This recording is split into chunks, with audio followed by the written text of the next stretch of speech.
क्या पर्ची वाले मुख्यमंत्रियों ने भारतीय जनता पार्टी की लुटिया डुबो दी?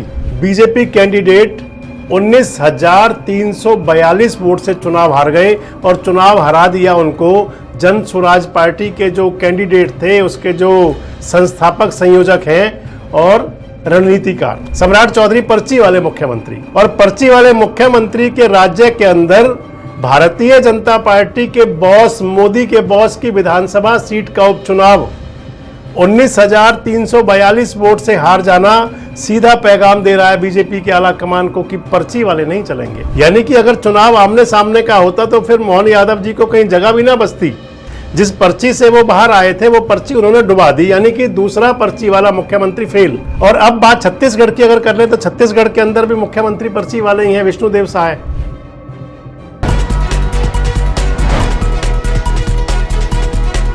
दोस्तों नमस्कार, मैं संजय मग्गू और मौजूद हैं देश रोजाना के डिजिटल मीडिया मंच पर। अभी हाल ही में 3 राज्यों के 3 विधानसभा सीटों पर चुनाव हुए हैं और अगर कहें तो ये 3 राज्यों की जो 3 विधानसभा सीटों के चुनाव परिणाम हैं, ये भारतीय जनता पार्टी के लिए आज की परिस्थिति में कह सकते हैं कि खतरे की घंटी है। और दूसरी बात एक और कह सकते हैं कि क्या भारतीय जनता पार्टी के अंदर जो पर्ची वाले मुख्यमंत्रियों का दाव चलना शुरू हुआ था, यानी कि पर्ची निकाल करके मुख्यमंत्री बनाया जाना, क्या आने वाले समय में भारतीय जनता पार्टी के लिए यही दाव उल्टा पड़ सकता है? पूरी बात करूंगा आपसे इस वीडियो के अंदर। दरअसल जिन 3 सीटों पर चुनाव हुआ उनके अंदर एक बिहार की विधानसभा सीट है बांकीपुर। सबसे ज्यादा जिसकी चर्चा है वो बांकीपुर है, क्योंकि बांकीपुर के विधायक भारतीय जनता पार्टी के राष्ट्रीय अध्यक्ष नितिन नवीन हुआ करते थे। उपचुनाव हुआ तो यहां पर बीजेपी कैंडिडेट 19,342 वोट से चुनाव हार गए और चुनाव हरा दिया उनको जन स्वराज पार्टी के जो कैंडिडेट थे, उसके जो संस्थापक संयोजक हैं और रणनीतिकार प्रशांत किशोर पीके ने हरा दिया। दूसरी विधानसभा सीट थी दतिया मध्य प्रदेश की विधानसभा सीट थी और दतिया में जो मुकाबला हुआ वहां भारतीय जनता पार्टी और कांग्रेस के बीच मुकाबला हुआ। यह सीट वैसे तो पहले भी कांग्रेस के पास थी, लेकिन क्योंकि उपचुनाव था और उपचुनाव के अंदर ज्यादातर सरकार समर्थक कैंडिडेट चुनाव जीत जाते हैं, परंतु यहां भी भारतीय जनता पार्टी का कैंडिडेट 6,000 से ज्यादा वोटों से चुनाव हार गया। और तीसरी सीट गुजरात की थी। गुजरात के अंदर मांजलपुर में विधानसभा का चुनाव था, यहां भारतीय जनता पार्टी उपचुनाव को जरूर जीत गई। यानी कि बीजेपी की जो 3 में से 2 विधायक थे, 2 सीटें बीजेपी के पास थी, उनमें से भी 1 कम हो गई। मैं आपसे कह रहा था कि क्या ये पर्ची वाले मुख्यमंत्रियों को लेकर के सब कुछ हुआ। दरअसल पर्ची वाले मुख्यमंत्री की बात अगर की जाए तो भारतीय जनता पार्टी के अंदर पिछले 5 साल से खासकर एक चलन चला। जब विधानसभा चुनाव हुए तो विधानसभा चुनाव केवल मोदी के नाम पर लड़े गए। जब चुनाव जहां भी कहीं हुए, प्रधानमंत्री मोदी खुद जाते थे और वो कहते थे कि आप कैंडिडेट मत देखिए, आप मोदी को देखिए, आप मेरा चेहरा देखिए, आप कमल के फूल को देखिए, यही कहा जाता था। तो प्रधानमंत्री नरेंद्र मोदी किसी भी राज्य में जाएं, केवल एक ही बात होती थी कि आप कमल का फूल और मोदी का चेहरा देखें। चुनाव दर चुनाव भारतीय जनता पार्टी को सफलता मिलती चली गई, लेकिन जो क्षेत्रीय छत्रप थे भारतीय जनता पार्टी के, उनको जरूर कहीं ना कहीं जमीन दिखानी शुरू हो गई। मसलन चाहे बात मध्य प्रदेश की हो शिवराज चौहान, चाहे बात वो राजस्थान की हो, बात चाहे छत्तीसगढ़ की हो रमन सिंह, बात चाहे किसी राज्य में चले जाएं, वहीं सब कुछ एक दर एक पर्ची वाले मुख्यमंत्रियों की बाहर आती चली गई। और अब अगर कहें तो 2 राज्यों के अंदर जो उपचुनाव भारतीय जनता पार्टी हार गई, इन दोनों राज्यों में पर्ची वाले मुख्यमंत्री थे, यानी कि यस मैन, जो आला कमान कह देगा वही सही। बस सिर्फ पहले तो आपको बता दूं कि आखिर वो राज्य कौन से हैं जहां पर पर्ची वाले मुख्यमंत्री दिए भारतीय जनता पार्टी ने। तो सबसे पहला तो अभी लेटेस्ट जो ताजा तरीन है वो बिहार कह सकते हैं। बिहार के अंदर सम्राट चौधरी भी पर्ची वाले मुख्यमंत्री हैं। सम्राट चौधरी को भारतीय जनता पार्टी ने पहली बार बिहार के अंदर सरकार बनी है बीजेपी की।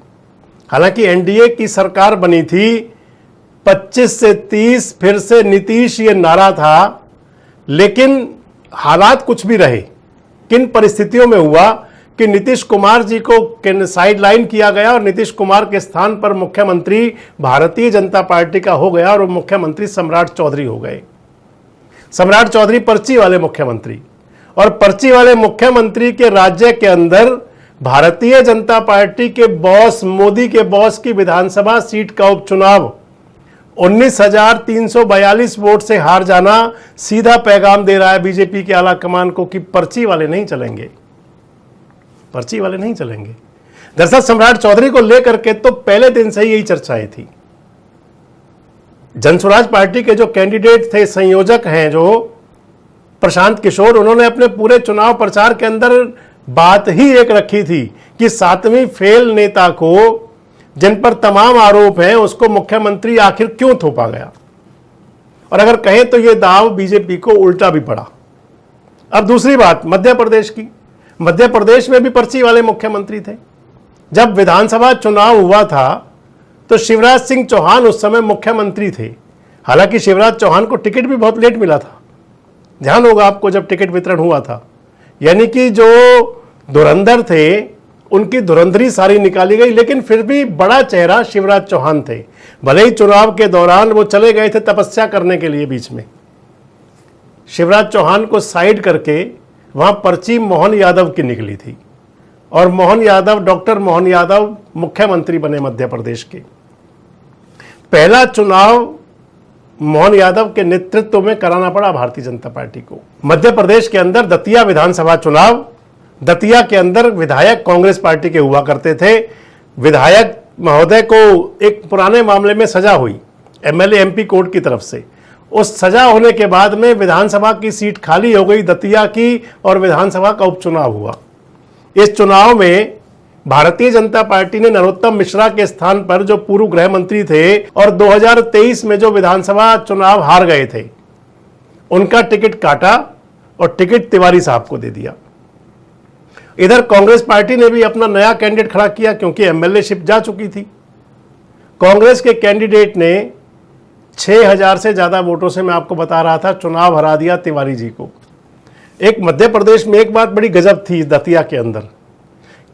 जो दतिया के लोग, आप सुना होगा आपने, सोशल मीडिया पर बड़ी चर्चाएं रही कि जो भारतीय जनता पार्टी के जो कैंडिडेट की टिकट चाह रहे थे नरोत्तम मिश्रा, उनके लिए कांग्रेस कैंडिडेट ने कहा कि उन्होंने हमें मदद की, और जो कांग्रेस के वहां निवर्तमान विधायक थे जिनको सजा हो चुकी है, उनके समर्थकों ने भाजपा के पक्ष में वोट किया।